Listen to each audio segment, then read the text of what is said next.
언제가 되었건 무엇이 되었건 아직이신 여러분들을 위한 목소리 창고, 여기는 구담담이고요. 저는 구담입니다. 반갑습니다, 여러분. 네, 어느덧 네 번째 에피소드로 이렇게 또 찾아뵙게 되었는데요. 오늘은 누구나 한 보따리씩은 지니고 있는 거죠. 바로 불안이라는 그리 반갑지 않은 감정에 대한 이야기를 나눠볼까 합니다. 사실 제가 이 주제를 꺼내게 된 계기가 있습니다.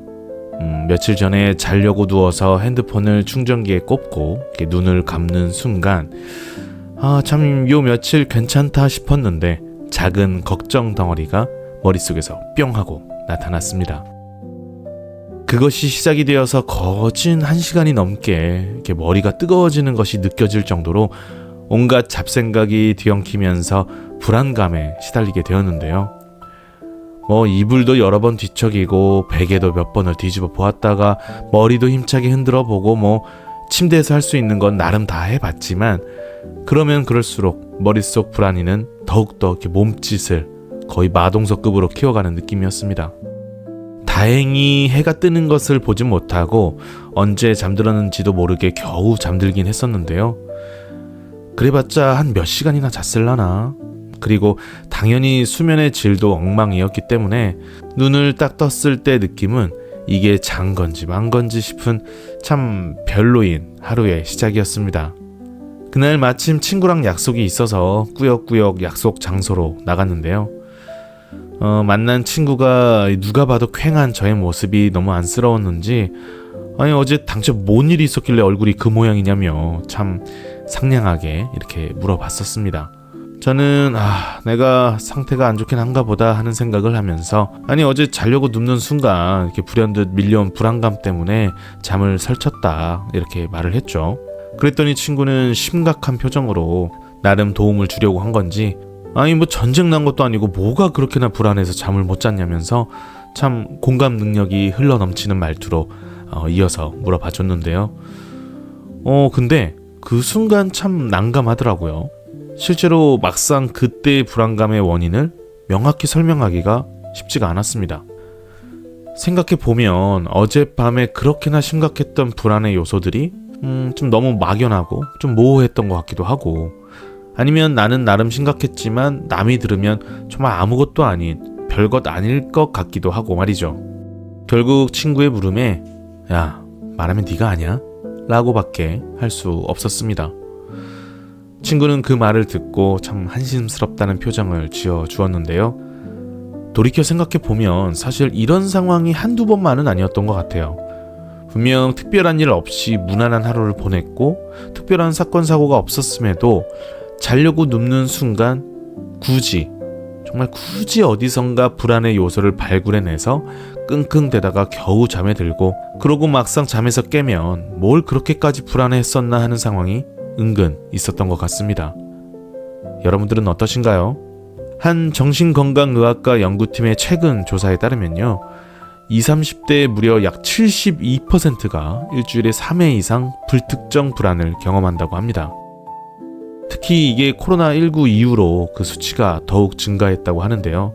그러니까 불안할 만해서 불안한 게 아니라 특별한 이유 없이 불안감이 몰려오는 일이 꽤 많은 분들에게 일어나고 있다는 거죠.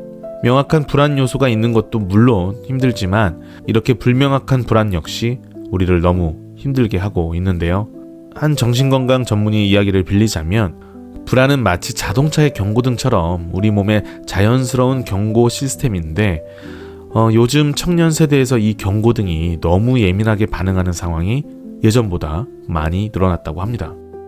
즉 불안은 다들 아시는 것처럼 우리가 생존하기 위해서 꼭 필요한 시스템이긴 하거든요. 문제는 이게 너무 예민해져서 시도 때도 없이 작동해서 문제가 되는 건데, 그래서 제가 지금부터 종종 저처럼 이렇게 통제하기 어려울 정도로 너무 예민하게 불안이라는 시스템이 지 멋대로 작동하시는 분들을 위해서 나름 엄선한 당장 해볼 수 있는 방법들을 좀 공유해볼까 합니다. 첫 번째는 5-4-3-2-1 기법인데요. 지금 보이는 것 5가지, 들리는 것 4가지, 만질 수 있는 것 3가지, 그리고 맡을 수 있는 냄새 2가지, 그리고 느낄 수 있는 맛 1가지를 생각해 보는 겁니다. 이 5431 기법이요, 우리 뇌를 현재 순간으로 이렇게 돌아오게 만드는데 매우 효과적이라고 하는데요. 뇌를 현재로 돌아오게 한다?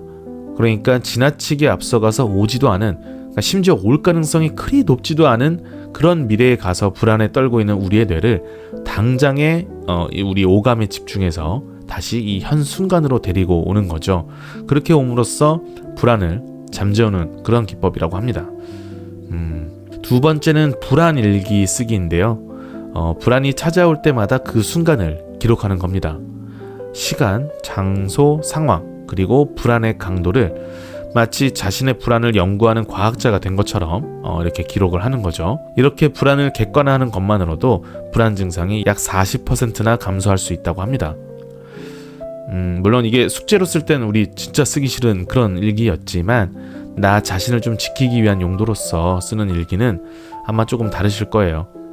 또 이렇게 객관화를 해보면 이게 막상 이렇게 적고 보니까 별거 아니었네 싶으실 때도 은근 많으실 겁니다.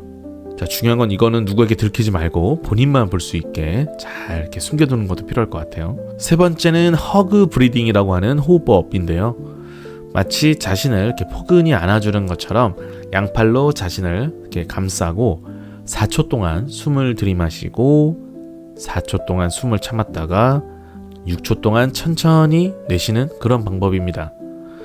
스트레스를 전문으로 연구하는 팀에서는요, 이 호흡법이 부교감신경을 자극해서 불안을 줄이는 데 효과적이라고 밝혀주었습니다. 그리고 처음 말씀드린 5431 기법처럼 내 숨에 집중하는 것도 당장 지금에 집중할 수 있는 그런 방법이기 때문에 불안을 좀 누그러뜨리는 데 효과적일 수 있겠죠. 제가 이렇게 설명드린 저 초단위 막 4초, 4초, 6초 이 시간을 정확히 지키진 않더라도 이렇게 의식하고 심호흡을 하는 것만으로도 정말 큰 효과가 있어서 저도 꽤나 애용하고 있는 호흡법입니다.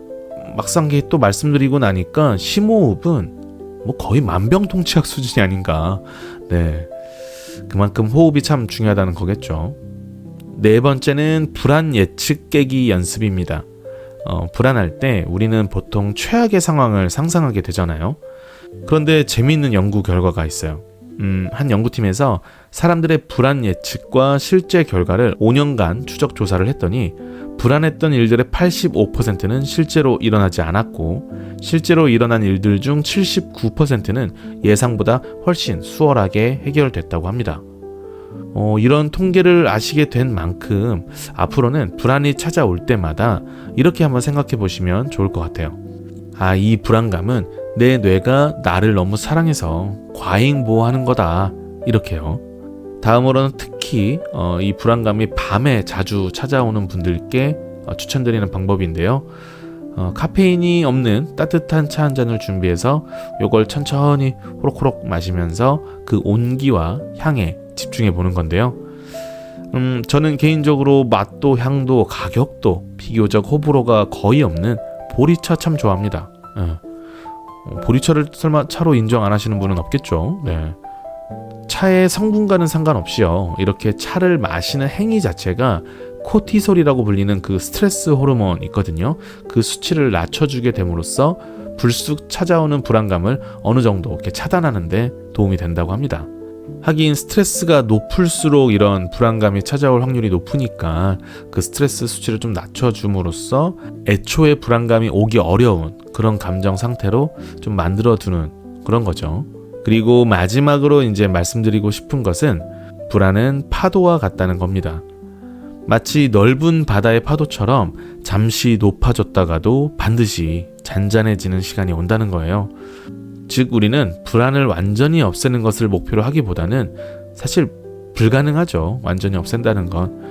그렇게 생각하는 것보다는 이 또한 분명 곧 지나갈 것이기에 찾아온 이 불안이라는 감정을 일단 잘 어르고 달래는 그런 것을 목표로 삼을 필요가 있다. 이런 말씀을 드리고 싶습니다. 혹시 우리 청취자분들 중에 이 불안을 다스리는 자신만의 방법 같은 게 있으시다면요, 댓글로 공유해 주시면 너무너무 좋겠습니다. 여러분의 작은 팁이 또 다른 이에게는 어마어마하게 큰 도움이 될 수 있으니까요, 망설이지 마시고 좋은 방법 있으면 꼭 남겨주시길 부탁드리겠습니다. 이제 오늘의 이야기도 이렇게 마칠까 하는데요. 혹시 지금 이 방송을 듣고 계신 분들 중에 또 불안감으로 힘들어하고 계신 분이 계신다면 앞으로의 일을 걱정할 수 있다는 건 여러분에게 가능성이 있다는 뜻이기도 하니까 여러분의 불안은 여러분이 살아있다는 증거라고 또 말씀드리고 싶습니다. 오늘 이야기가 조금이나마 여러분의 불안한 마음을 달래는데 도움이 되었기를 바라면서 여러분의 밤이 혹은 낮이 혹은 꼭두 새벽이 조금 더 평온하기를 진심으로 바라봅니다. 지금까지 구담담의 구담이었습니다. 저는 다음 에피소드에서 매우 이렇게 유익하지 못하더라도 그렇다고 아주 쓸데없진 않은 그런 이야기 들고 찾아뵙도록 하겠습니다, 여러분. 그럼 구디오스.